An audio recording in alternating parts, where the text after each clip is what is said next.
नमस्कार दोस्तों, मैं निरंजन आप सभी को हिस्ट्री की जीत के इस प्लेटफॉर्म के ऊपर स्वागत करता हूं। आज के क्लास में पूरा पाषाण काल को डिटेल से पढ़ेंगे, साथ ही पिछले कुछ वर्षों में पूछे गए प्रश्न भी देखेंगे। पर आप सबसे एक रिक्वेस्ट है दोस्तों, ये वीडियो को एंड तक देखना। और हाँ, जिन्होंने इस चैनल को सब्सक्राइब करके नहीं रखा है, चैनल को सब्सक्राइब करके रख लो ऐसे और महत्वपूर्ण वीडियो प्राप्त करने के लिए। तो चलिए शुरू करते हैं। हमारे इतिहासकारों ने इतिहास की विशेषता और उसके उपकरणों में हो रहे प्रयोग में परिवर्तन को लेकर के पूरे इतिहास को 3 पार्ट में बांटा है। पहला प्रागैतिहासिक काल, दूसरा आद्य ऐतिहासिक काल और तीसरा ऐतिहासिक काल। प्रागैतिहासिक काल के विषय में अगर हम बात करें तो यहाँ पे हमें प्राकृतिक साक्ष्य मिले हैं, लेकिन यहाँ पे जो प्राकृतिक साक्ष्य मिले हैं वो आद्य ऐतिहासिक काल के प्राकृतिक साक्ष्य से अलग है, और ऐतिहासिक काल में जो मिले हैं प्राकृतिक साक्ष्य वो इन दोनों से अलग हैं। प्रागैतिहासिक काल में हमें कहीं भी रिटन एविडेंस यानी कि लिखित साक्ष्य हमें नहीं मिली है, जबकि आद्य ऐतिहासिक काल के अंतर्गत लिखित साक्ष्य मिली है, लेकिन आज तक हम उसे नहीं पढ़ सके हैं, यानी कि वो नॉन रीडेबल है। जैसे एग्जाम्पल देखें तो हड़प्पा सभ्यता की जो लिपियां हैं आज तक हम उसे नहीं पढ़ सके हैं। ऐतिहासिक काल की जो साक्ष्य हैं यानी कि जो लिखित एविडेंस है, हम उसको पढ़ सकते हैं बेहतर तरीके से और समझ भी सकते हैं वर्तमान में। जैसे कि कौटिल्य का अर्थशास्त्र हो गया, मेगास्थनीज का इंडिका हो गया, विष्णु शर्मा का पंचतंत्र हो गया, ऐसे कई सारे ऐतिहासिक ग्रंथ है या फिर कहे तो लिखित साक्ष्य है जिसे हम पढ़ सकते हैं और तत्कालीन समय की घटनाओं के विषय में जानकारी प्राप्त कर सकते हैं। आगे यदि हम बात करें तो प्रागैतिहासिक काल को 3 खंडों में बांटा गया है, पुरापाषाण काल, मध्य पाषाण काल और नवपाषाण काल। इसके बाद यदि हम बात करें आद्य ऐतिहासिक काल की, तो आद्य ऐतिहासिक काल को ताम्रपाषाण काल के नाम से जाना जाता है, या फिर कहे तो कांस्य युगीन सभ्यता भी इसे कहा जाता है। इसके अंतर्गत आता है हड़प्पा सभ्यता और वैदिक सभ्यता का फर्स्ट फेज। अब देखो, वैदिक सभ्यता जो है 2 चरणों में विभाजित है, पहला ऋग वैदिक काल, दूसरा उत्तर वैदिक काल। तो ऋग वैदिक काल की जो घटनाएं हैं वो बहुत ज़्यादा समानता रखती हैं आद्य ऐतिहासिक काल की घटनाओं से, लेकिन उत्तर वैदिक काल की जो घटनाएं हैं वो पूर्ण रूप से आपका ऐतिहासिक काल के अंतर्गत चला जाता है, यानी कि 1000 से लेकर के 600 ईस्वी तक की जो घटनाएं हैं वो ऐतिहासिक काल में है, और वही 600 से लेकर के आगे यानी कि अब तक का भी घटनाएं देखें तो उसे भी हम लोग ऐतिहासिक काल के अंतर्गत ही रखते हैं। और इस युग को बोलते हैं हम लोग लौह युग या फिर लौह काल, क्योंकि यहाँ पे लोहे का इस्तेमाल होना बहुत ज़्यादा शुरू हो चुका है। एक एक करके हम लोग समझते हैं। सबसे पहले पुरापाषाण काल के विषय में। तो पुरापाषाण काल को इतिहासकारों ने 3 फेज में बांटा है, निम्न पुरापाषाण काल, मध्य पुरापाषाण काल और उच्च पुरापाषाण काल, या फिर कहे तो उत्तर पुरापाषाण काल। निम्न पुरापाषाण काल को उपकरणों के आधार पर 2 संस्कृतियों में बांटा जाता है, चॉपर चॉपिंग पेबल संस्कृति और हैंडक संस्कृति। देखो, चॉपर चॉपिंग का मतलब होता है तेज और धारदार, पेबल का मतलब होता है पत्थर। ठीक है, तो यानी कि ये हुआ इसका मतलब कि तेज धारदार पत्थरों के इस्तेमाल करके ये उपकरण बनाया करते थे, और उन्हीं उपकरणों के माध्यम से अपना जो है जीवन यापन किया करते थे किसी भी भोजन को एकत्रित करने के लिए। तो चलिए हम लोग विस्तार से समझते हैं इसको। तो यदि हम बात करें चॉपर चॉपिंग पेबल संस्कृति के विषय में, तो पत्थर यानी कि पेबल के बने हुए उपकरण जो पानी के बहाव में रगड़ खा करके चिकने और सपाट हो जाते हैं, उनके दोनों किनारों को छील कर उनमें धार बनाए जाते थे, और इस प्रकार तैयार करके एक बड़े आकार के उपकरण बनाए जाते थे जिसे चॉपर कहा जाता था, और साथ ही इसे द्विधारी उपकरण भी कहा जाता है। आगे यदि हम बात करें तो पाकिस्तान के पंजाब में प्रवाहित होने वाली जो सिंधु नदी है उसकी सहायक नदी सोहन नदी के आसपास जो है ऐसे उपकरण बहुत ज़्यादा मिलते हैं, जिसके कारण से इसे सोहन संस्कृति के नाम से भी जाना जाता है। दूसरा है हैंडक संस्कृति। हैंड मतलब हाथ होता है, एक्स मतलब होता है कुल्हाड़ी। तो यदि हम हैंडक संस्कृति की बात करें तो इसे एसुलियन संस्कृति या फिर मद्रास संस्कृति के नाम से भी जाना जाता है। पहली बार 1863 ईस्वी में रॉबर्ट ब्रूस फूड के द्वारा हैंडक संस्कृति की जानकारी मिलती है मद्रास के पल्लवरम में। और वो कौन सी चीज़ें होती है, तो वो होती है एक कुल्हाड़ी जो कि हाथ से उपयोग की जाने वाली कुल्हाड़ी होती है। इस संस्कृति के उपकरण में आता है क्लीवर और दूसरा स्क्रैपर, और इसकी खोज किया गया था 1864 ईस्वी में मद्रास वाले एरिया में ही, वद मदुरै में और अतरम पक्का में प्रोफेसर किंग के द्वारा। तो ये दोनों चीज़ें आपकी क्लियर होना चाहिए। आगे यदि हम बात करें तो निम्न पुरपाषाण काल में होमोनिन जीवाश्म प्राप्त हुआ है हमें मध्य प्रदेश के हथनौरा से। और ये कौन सा जीवाश्म है, तो होमो इरेक्टस का जीवाश्म है।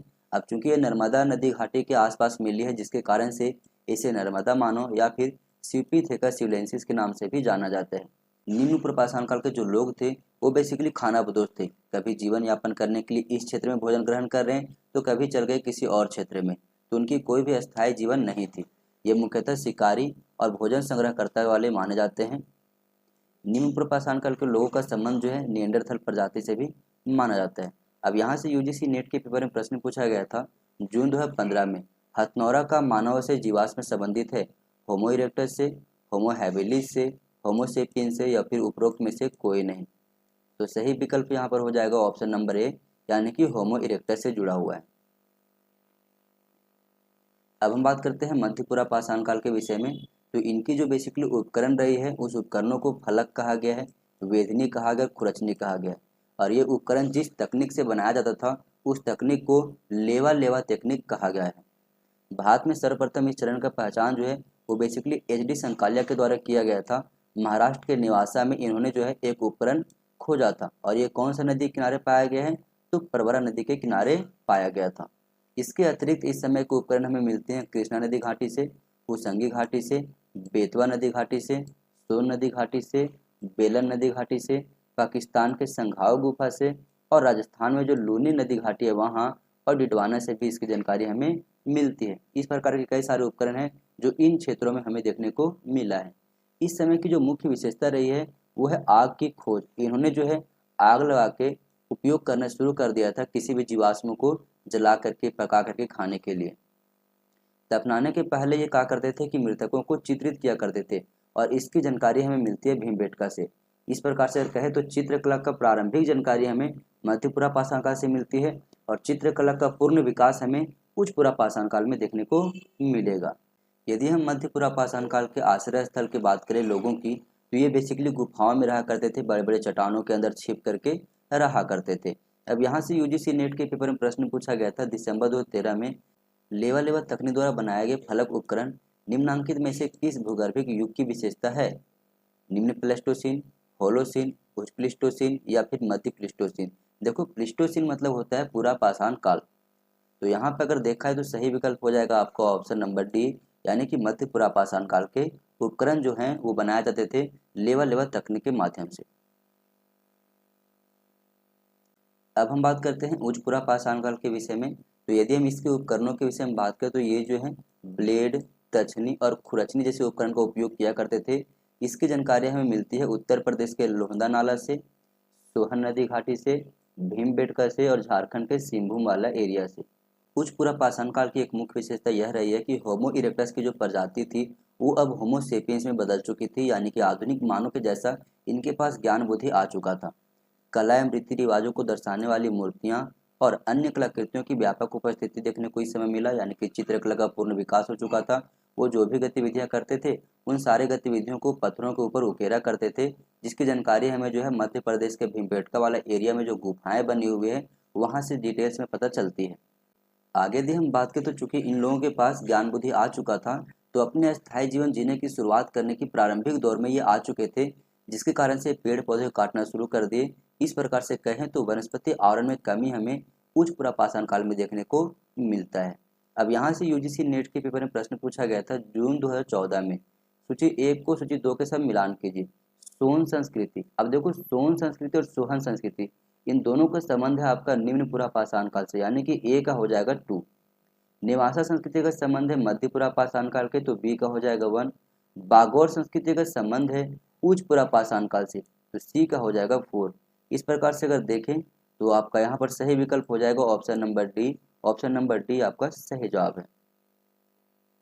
अब हम बात करते हैं कुछ मोस्ट इंपोर्टेंट पॉइंट्स के ऊपर। तो जितने भी हमारे पास पुरातात्विक अवशेष है उनको पहचानने के लिए, वो किस समय के हैं, उनके काल निर्धारण के लिए हमारे रिसर्चर ने अलग अलग प्रकार की विधियां अपनाए हुए हैं। तो पुरातात्विक अवशेषों के तिथि निर्धारण तथा सभ्यता के विविध पहलुओं का अध्ययन करने के लिए विद्वानों द्वारा कई सारी विधियां अपनाई गई हैं, जैसे कि फ्लोरीन परीक्षण विधि, वृक्ष वलय निर्धारण विधि, रेडियो कार्बन विधि, सापेक्ष काल निर्धारण विधि, अस्थिरीकरण विधि, प्रारूप विधि और प्राग विधि। अब देखो ये विधियां ऐसी हैं जहां से एग्जाम में हमें प्रश्न पूछा जाता है। आप सबसे रिक्वेस्ट होगा ये सारी विधियों को आप लोग को याद करना है। तो सबसे पहले हम लोग बात करते हैं फ्लोरीन परीक्षण विधि के विषय में। यदि हम बात करें फ्लोरीन परीक्षण विधि के विषय में तो ये तिथि का निर्धारण करने वाला एक विधि है। इस विधि के तहत हड्डी या फिर दांत जितना पुराना होगा उसमें उतना ही अधिक फ्लोरीन की मात्रा होती है। इसकी पहली बार खोज या फिर कहे तो इसकी इस्तेमाल जो है ओकले के द्वारा किया गया था। एक होता है वृक्ष वलय निर्धारण विधि। वृक्ष में जो लेयर बने होते हैं, पेड़ पौधे में जो लेयर बने होते हैं, उनके लेयर से पता लगाया जाता है कि ये वृक्ष कितने पुराने हैं। यानी कि 3000 वर्ष तक की जानकारी हमें यहाँ से मिल जाती है। और इसकी पहली प्रयोग जो है डगलस के द्वारा किया गया था, यानी कि इसकी खोजने का जो प्रयास है वो डगलस ने किया था। तीसरा है रेडियो कार्बन विधि। इस विधि के अंतर्गत C14 कार्बन 14 के द्वारा पदार्थ या फिर कहे तो चट्टानों की मात्रा के विघटन के आधार पर कालक्रम ज्ञात किया जाता है, यानी कि उसकी घटना कब की है, वो कितने समय हो चुके हैं उसको अब तक, इसकी जानकारी प्राप्त की जाती है। अगर पदार्थ 50% विघटित हुआ है तो इतने विघटित होने में उसे 5568 वर्ष का समय लगता है। इस विधि की खोज जो है लीवी महोदय के द्वारा किया गया था। एक है सापेक्ष काल निर्धारण विधि। तो वैसी विधियां जो केवल तुलनात्मक रूप से जानकारी हमें देती है। एग्जाम्पल में अगर देखें तो मेरी नानी ने कही कि उनका जन्म जालियांवाला बाग हत्याकांड के 3 साल पहले हुआ था। अर्थात कहने का मतलब ये हुआ कि नानी ने किसी घटना के साथ अपने संबंध को जोड़ते हुए अपने आयु निर्धारित की है। ठीक है, तो ये तो कुछ मोस्ट इंपॉर्टेंट विधियां थे जिसको आपको याद करके रखना है। अब यहाँ से यूजीसी नेट के पेपर में दिसंबर 2013 प्रश्न पूछा था, रेडियो कार्बन तिथि निर्धारण की पद्धति का प्रयोग सर्वप्रथम कहाँ हुआ था? डेक्कन कॉलेज पुणे में, फिजिकल रिसर्च लेबोरेटरी अहमदाबाद में, स्कूल ऑफ आर्कियोलॉजी नई दिल्ली में, या फिर Tata institute of foundation research Mumbai में। तो सही विकल्प यहाँ पर हो जाएगा ऑप्शन नंबर डी, यानी कि Tata institute of foundation research Mumbai में पहली बार रेडियो कार्बन तिथि निर्धारण की पद्धति का प्रयोग किया गया था। तो दोस्तों इस प्रकार से आज हम लोग टॉपिक को यहीं पे कंप्लीट करते हैं। अब हम आगे कंटिन्यू करेंगे अगले क्लास में। पर आप सबसे एक रिक्वेस्ट है दोस्तों, ये वीडियो कैसी लगी जरूर बताना। और हाँ, जिन्होंने इस चैनल को सब्सक्राइब करके नहीं रखा है, चैनल को सब्सक्राइब करके रख लो ऐसे और महत्वपूर्ण वीडियो प्राप्त करने के लिए। थैंक यू दोस्तों, अगले क्लास में फिर मिलते हैं।